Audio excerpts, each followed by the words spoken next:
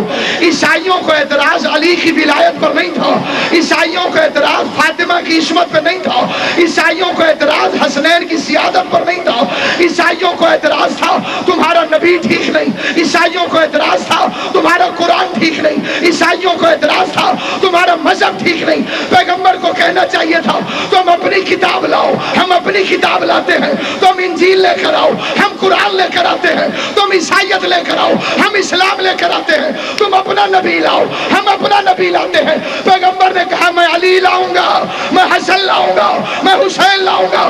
فیصلہ ہو گیا کہ اعتراض قرآن پر ہو تو جواب علی علی ہوتا، اگر اسلام پر کبھی بن آئے تو اپنی اکثریت کو نہ لے جانا، توحید کی انگلیوں پہ گنی ہوئی ہستیوں کو لے کے جانا۔ بیٹے کہاں سے آ گئے؟ اس کے تو بیٹے ہیں ہی نہیں۔ بندے کے بیٹے ہونا سٹیج سیکٹری اعلان کرے کل ذاکر صاحب اپنا بیٹا ساتھ لے کر آئیں گے، جو اس پہ گزرے گی وہ اسی کو پتہ ہے۔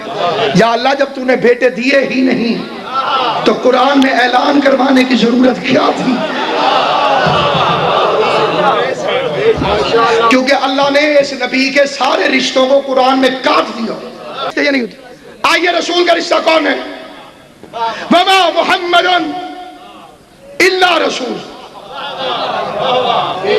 میرا محمد کچھ بھی نہیں۔ قبلہ عالم سے ماں مائے نافیہ کچھ بھی نہیں، الا صرف اور صرف رسول ہے۔ یہ چاچا نہیں، یہ نانا نہیں، یہ ماموں نہیں، یہ بھائی نہیں، یہ ابو نہیں، یہ بیٹا نہیں۔ وما محمد الا رسول۔ فکرہ غلط ہے کہ ابو طالب بھتیجے کو پالتا رہا، یہ تو رسول کے علاوہ کچھ ہے ہی نہیں۔ ابو طالب کی گود میں رسالت پلتی رہی تھی۔ اچھا چلو حسن حسین رسول کے بیٹے ہیں، یہ ہم کہتے ہیں نواس ہے رسول، نواس ہے رسول، نواس ہے رسول، زبانیں تھک گئی، کان پک گئے۔ قرآن میں ہے پیغمبر کا بیٹا۔ ابنانا کا مطلب نواسا نہیں، ابنانا کا مطلب ہے بیٹے، بیٹے۔ ابنانا ابناکم، تم اپنے بیٹے لاؤ، ہم اپنے بیٹے۔ پتہ چلا حسن حسین بیٹے ہیں رسول اللہ کے، اور حسن حسین کو کہا ابنانا و ابناکم۔ حیران تھوڑا ہونا چاہیے جی، بولو بے شک نہ، لیکن حیران نہیں ہونا۔ زیارت میں کیا پڑھتے ہیں؟ السلام علیکم یبنا، اے رسول اللہ کے بیٹے ہمارا سلام۔ آیت نے کہا بیٹا، زیارت نے کہا بیٹا، تو پھر علی کے گھر کیوں پیدا ہوئے؟ اس میں جب شک ہی کوئی نہیں قبلہ کہ یہ رسول کے بیٹے تو علی کے گھر کیوں پیدا ہوئے؟ اس تکلف کی کیا ضرورت تھی؟ ایک ہوتا ہے پروٹوکول۔ اب جناب والا جب بیٹے رسول کے ہیں اور آیت ہے قرآن کی، یہ کارپوریشن کی پرچی نہیں، قرآن مجید کی آیت ہے کہ یہ رسول کے بیٹے ہیں، تو تو رسول کے گھر پیدا کرے. علی کے گھر کیوں پیدا کیا؟ پروٹوکول کا تقاضا یہ تھا کہ حضور کے بیٹے ہوں. ٹیکنیکل مجبوری یہ تھی کہ نبی کے گھر پیدا نہیں ہو سکتے تھے. وہ ٹیکنیکل مجبوری یہ تھی کہ ابراہیم علیہ السلام نبی ہیں، ان کے بیٹے بھی نبی ہیں. یعقوب نبی ہیں، ان کے بیٹے بھی نبی ہیں. اللہ اگر محمد کو بیٹے دے دیتا تو نبی بنانا پڑتا. اگر اللہ مصطفیٰ کو بیٹے دے دیتا تو نبی بنانا پڑتا. قبلہ دعا چاہتا ہوں قیامت والے دن وہ نبی کہہ دیتا جی میں افضل ہوں، میرے تو بیٹے بھی نبی ہیں، ان کا بیٹا تو نبی نہیں، تو یا اللہ نبی بنا دے. کئی بندے کہتے جی اتنے اعلیٰ تھے تو اللہ نے نبی کیوں نہیں بنایا؟ نبوت کے فنکشنز ختم ہو گئے. اس عہدے کی ضرورت نہیں رہی تھی.